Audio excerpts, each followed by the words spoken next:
Hola, buenos días. Muchas gracias por la invitación. No puedo agradecer al comité organizador porque me tocó organizarlo, entonces sería echarme demasiadas flores, pero sí les agradezco a ustedes que estén aquí, que no estén fagocitando todos los lípidos que están geniales allá en el comedor. Vamos a hablar de la lipotoxicidad en particular porque cuando hablamos de hígado graso casi siempre hablamos de resistencia a la insulina y de otros factores, y a la grasa de repente nada más decimos, bueno, ahí están los triglicéridos dando problemas y nada más.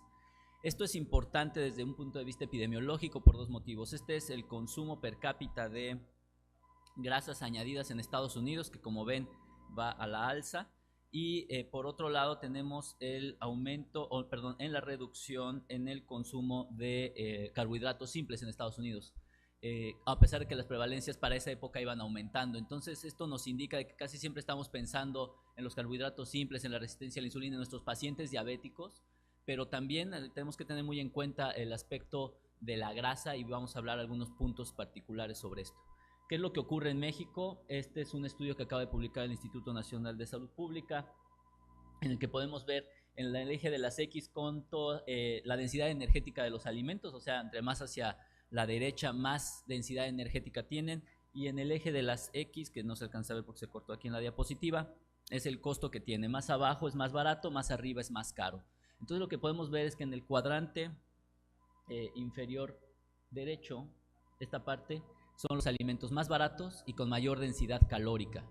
Y entonces, como pueden ver, pues tenemos las frituras, las tortillas, las papas fritas, los frijoles refritos, que lo tradujeron así, etcétera, etcétera. O sea, tenemos muchas cosas con alimentos ricos en grasa. Y en la gráfica de la derecha, que igual por motivos del cañón, que ya lo están arreglando, gracias, podemos ver igual la densidad energética en el eje de las X, y en el eje de las Y el costo. ¿Cuánto pagan los mexicanos por la dieta? Y conforme más densidad energética tienen los alimentos, más baja el costo. Esto quiere decir que es más barato comer mucho o comer con gran densidad energética, ¿de acuerdo? Entonces esto es bien importante porque es un problema de México, ¿de acuerdo? Y entonces, la lipotoxicidad, ¿a qué se refiere? Es un gusto, obviamente si tienen preguntas se las van a poder hacer al doctor Marrel. Tiene un artículo excelente en el Journal of Hepatology de principios de este año que tomé algunas bases para esto. Y como podemos ver, la lipotoxicidad, pues bueno, sabemos que los lípidos son componentes de la estructura celular, o sea, no tenemos que pelearnos con ellos, son elementos funcionales ya que participan en homeostasis, en alteraciones humorales, es decir, comunicación célula-célula, en inflamación y en inmunidad.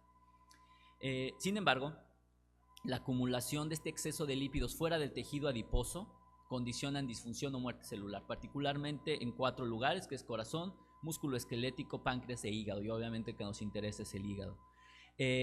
Pero esto ya va más allá, solo decir que tenemos más grasa y ya, punto. No, hoy por hoy se sabe, y es justamente una de las definiciones del doctor Marres, que hay una alteración en el entorno lipídico y en el entorno intracelular.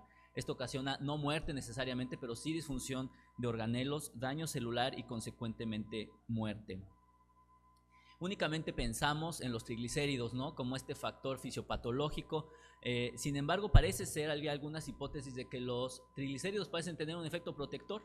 Uno pensaría que no, que son el factor fisiopatológico primario, y parece ser que el exceso de ácidos grasos libres se va a los triglicéridos como un buffer para que no lleguen directamente a la célula, ya que los ácidos grasos libres per se, y ahorita lo vamos a ver, son factores que dañan de manera muy importante el hepatocito.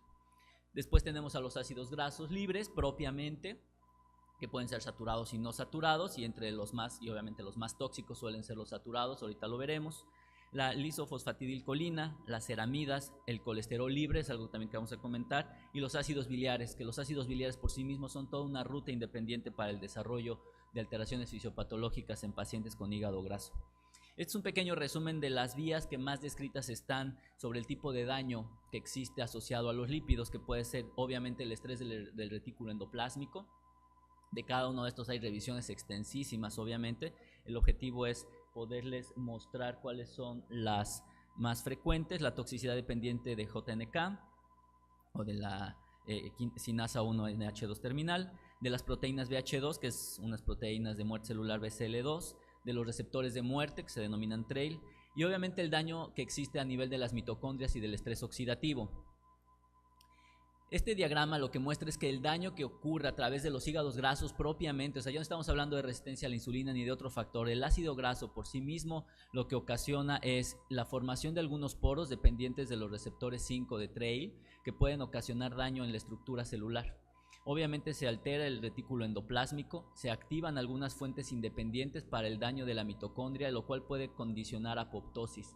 Entonces, como podemos observar, los ácidos grasos por sí mismos son un factor fisiopatológico muy importante a distintos niveles del funcionamiento celular. Entonces, sí hay que tener la resistencia a la insulina, sí tenemos todas las adipocinas, pero también tenemos al ácido graso por sí mismo.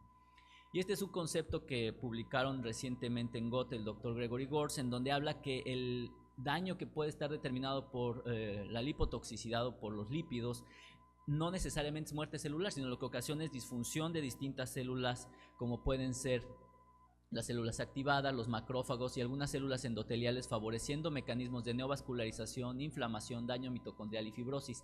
Y estas células ocasionan o están determinadas por los lípidos como un daño subletal. No es un daño tóxico permanente y lo único que están haciendo es un daño de bajo nivel que está determinado particularmente por unas vesículas de la membrana celular, que son 4 de ellas distintas, que pueden estar mandando señales a otras líneas celulares y de esta manera condicionar daño. A continuación les voy a presentar evidencia que va desde los modelos celulares animales y en humanos que hemos desarrollado sobre este tema. Ayer que estaba terminando la plática me daba cuenta que al final del día conformamos un grupo que está interesado en la lipotoxicidad. Esta fue mi tesis doctoral, que ya se publicó ya hace algunos años, en el 2012, y lo que hicimos fue tomar células hepáticas in vitro y engordarlas, básicamente, aunque no lo crean, hay gente que le pagan por engordar células y ese fui yo. Y lo que hicimos fue engordarlas con ácido palmítico y oleico. Esto es bien importante porque lo mismo que pasa en las células pasa en los seres humanos, es decir, el tipo de ácidos grasos que consumimos hace que nuestras células se comporten diferente. Cuando yo a las células les ponía ácido oleico, crecían genialmente, pero de manera impresionante, o sea, su crecimiento era muy bueno, y cuando les ponía ácido palmítico solo, se morían todas. Entonces, muy probablemente nuestra composición nutricional también va a afectar de manera importante nuestro comportamiento. Y bueno, en esta imagen podemos ver a la izquierda cómo se sobrecargan. Todo esto verde son las gotitas de grasa que tenían las células en 2 líneas celulares diferentes. Esto se confirma por citometría de flujo y podemos ver cómo se incrementa, cómo moviéndose hacia la derecha se incrementa la fluorescencia, es decir, la cantidad de grasa que tienen, y vean cómo se incrementa la grasa dentro del hepatocito conforme le vamos agregando concentraciones incrementales de los ácidos grasos en estas proporciones, que lo que hacen es que la célula viva crezca, pero crezca gordita y entonces genere muchas sustancias, como cuáles, como interleucina 6, como interleucina 8 y el factor de necrosis tumoral. Vean que conforme se incrementan las dosis de estos ácidos grasos, la célula comienza, el hepatocito comienza a generarse citocinas inflamatorias. Esto también se confirma por ELISA y entonces podemos observar que no solo se incrementa la posibilidad o la actividad genética, sino también la actividad proteica. Pero algo muy importante es que el hepatocito solo lo teníamos con una fuente de adipocinas, pero también genera algunas sustancias o algunas proteínas que pueden participar en la fibrosis. Entonces, como podemos ver, el hepatocito no solo es inerte, sino que va a tener una correlación muy importante con la célula estelar al estar produciendo algunas proteínas en este sentido. Y algo bien importante en este modelo es que si nosotros le agregamos a estas células algunos captantes de estrés oxidativo, como la N-acetilcisteína, vemos cómo se reduce parcialmente el daño. Entonces, el daño inducido por lipotoxicidad en células está determinado a distintos niveles, como los vimos en los factores fisiopatológicos que les comenté, y lo mismo ocurre con la apoptosis. Veamos cómo la apoptosis se incrementa cuando utilizamos dosis muy altas de ácidos grasos en los hepatocitos, y la podemos reducir si nosotros utilizamos algunos medicamentos de práctica cotidiana, como el uso de soxicólico o la N-acetilcisteína. Esto no indica que en los seres humanos va a funcionar, pero indica que demuestra que el modelo fisiopatológico es claro. Y entonces podemos ver también que las citocinas van cambiando a lo largo del tiempo. Se producen de manera diferencial a las 3, 6, 12 y 24 horas, pero siempre vemos que guardan una relación entre más exposición, más producen, y entre más le damos a la célula, más se afecta. Después de ver esto, entonces lo que hicimos fue utilizar distintos experimentos con hepatocitos y con células estelares. después las pusimos en conjunto, o sea, porque sabemos que en el hígado finalmente están en conjunto, y después las pusimos completamente unas con otras. Y lo que podemos observar es que dependiendo las proteínas que buscamos, se pueden producir de manera diferente si la célula está aislada o no. Esto lo único que indica es que al final del día la célula estelar y el hepatocito tienen una comunicación que se altera en el momento en que nosotros le agregamos ácidos grasos. Vean en este experimento cómo cuando tenemos a las células unidas en la misma caja de Petri, se incrementa de manera muy importante la producción de citocinas que favorecen la fibrosis. Entonces la intercomunicación entre las células ocurre, y cuando les damos grasa van a tener un efecto deleterio. La siguiente evidencia que tenemos es que existe una alteración en la proliferación celular. Esta es una gráfica, una figura, donde podemos observar cómo distintas proteínas que favorecen la proliferación celular se ven afectadas en ratas que se les hace una ligadura de conducto biliar y se les alimenta con una dieta alta en colesterol. Esta es una tesis de la doctora Natalia Nuño, que actualmente trabaja con nosotros. Ella hizo su doctorado en la Universidad Autónoma Metropolitana y esta es su tesis doctoral. Y entonces podemos observar cómo el darles colesterol libre a las ratas les afecta a la proliferación celular. Pero no solo eso, sino les incrementa la apoptosis. Entonces, como podemos observar, por un lado tenemos a los ácidos grasos libres, por otro lado tenemos al colesterol, que en modelos animales demuestra claramente cómo se va a incrementar la apoptosis en 3 días después de haber sido expuestos a una dieta alta en colesterol y con ligadura del conducto biliar. Y esto también activa otras proteínas asociadas a apoptosis como la caspasa 3. Además de eso, se incrementa el estrés oxidativo. Veamos que hay muchas proteínas que participan, como la superóxido dismutasa y algunas otras que pueden verse alteradas en los animales que están recibiendo tratamiento con dietas altas en colesterol. Y finalmente, lo que podemos observar también es lo que pasa en los seres humanos. Este es un artículo que publicamos recientemente. Finalmente a nosotros es más complicado podernos evaluar la alimentación, y entonces este es un pequeño resumen en donde podemos observar cómo los ácidos grasos, ya sea de cadena corta, de cadena mediana o de cadena larga, pueden inhibir o promover la esteatosis. El control de estos mecanismos es extremadamente complejo, es decir, no podemos decirle a un ser humano, incluso ni en los animales se puede, una composición única de ácidos grasos. Sin embargo, parece ser que la concentración y la composición entre ellos sí puede afectar de manera diferencial la probabilidad de tener hígado graso. Los siguientes datos que les voy a presentar son datos que son preliminares. Todavía estamos haciendo un trabajo más grande sobre este tema en seres humanos. Esta tabla está horrenda, pero en realidad lo único que quiero es mostrarles cómo de varios ácidos grasos que se evalúa su consumo por interrogatorio, cómo pueden cambiar su consumo de acuerdo a la severidad de esteatosis medida por CAP. Entonces podemos observar que sí hay diferencias, todavía no son diferencias que podemos considerar significativas, pero podemos ver que el consumo es diferente entre los pacientes que tienen esteatosis severa, leve o moderada. No son diferencias sustanciales, pero también asumamos que es interrogatorio de lo que dicen los pacientes consumir en relación con los ácidos grasos.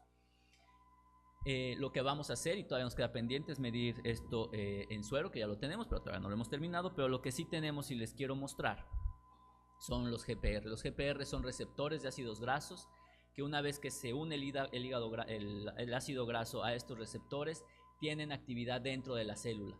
Y entonces en los canales 1 y 4 son los pacientes que tienen hígado graso. Los 4 son pacientes delgados con hígado graso, es un fenotipo muy particular de pacientes. Y los 2 y 3 son personas que no tienen hígado graso.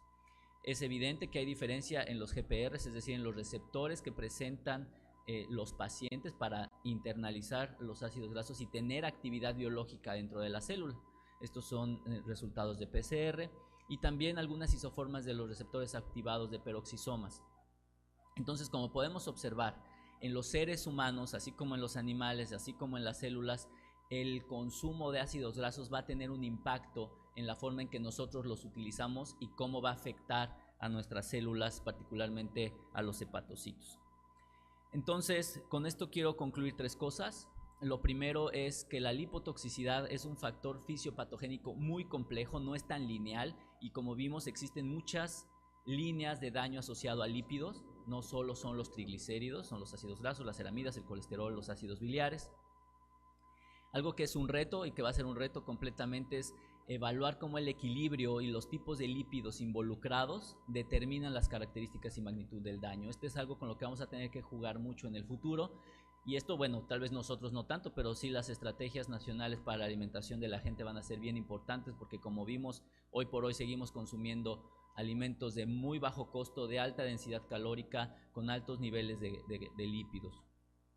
Y finalmente, y a esto va, es el entorno epidemiológico indica que la lipotoxicidad va a ser una situación que vamos a tener que evaluar, a lo mejor no de manera individual, esperemos que sí, porque todo esto que acabo de mencionar son blancos terapéuticos en el futuro, y en algunos años veremos alguna evidencia alrededor de ello. Sin embargo, hoy por hoy es una realidad, estamos expuestos, y no es broma, pero si ustedes van hoy al desayuno, hay una cantidad de lípidos impresionante.